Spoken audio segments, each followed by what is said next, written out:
Hi hello అండి. నమస్తే అండి అందరికీ. Welcome to our channel Shri Gauri Shankara tailors. ఈ శారీ చూసారండి, పిస్తా గ్రీన్ కలర్కి బాటిల్ గ్రీన్ కలర్ బార్డర్ వచ్చి దాని మీద సిల్వర్ జరీతో వచ్చింది. శారీ కానీ, శారీ క్వాలిటీ కానీ, శారీ షైనింగ్ కానీ చాలా బాగుందండి.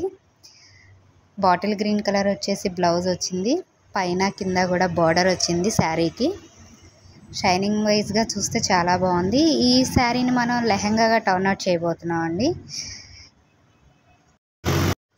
ఈ శారీని మనం లెహంగాగా టర్న్అవుట్ చేయబోతున్నామండి. బ్లౌజ్ని ఈ పళ్ళు బ్లౌజ్ కుడితే బాగుంటుందా, బ్లౌజ్ కుడితే బాగుంటుందా నాకు కొంచెం కామెంట్ చేయండి.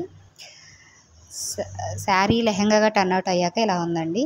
పైన పట్టీకి వచ్చేసి లైట్ కర్వ్ లాగా ఇచ్చాం. స్కాలప్, పూర్తి స్కాలప్ కాదు, లైట్గా కర్వ్ తీసి ఇచ్చాం. ఐరన్ ప్రిల్స్ పెట్టాము. పైన బోర్డర్ని కింద బోర్డర్కి అటాచ్ చేసామన్నమాట. మొత్తం టోటల్ కుట్టిన తర్వాత లెహంగా లుక్ వైజ్ ఇలా ఉంది. బ్లౌజు, చున్నీ సెట్ మొత్తం నెక్స్ట్ వీడియోలో చూపిస్తానండి. ఈ వీడియోలో ఓన్లీ లెహంగా వరకే అయింది. బ్లౌజ్కి కొంచెం వర్క్ వేద్దాం అనుకుంటున్నాం, కంప్యూటర్ వర్క్. బ్లౌజ్ అయ్యాక నెక్స్ట్ వీడియోలో పార్ట్ 2గా చూపిస్తాను. అంతవరకు please like, share and subscribe.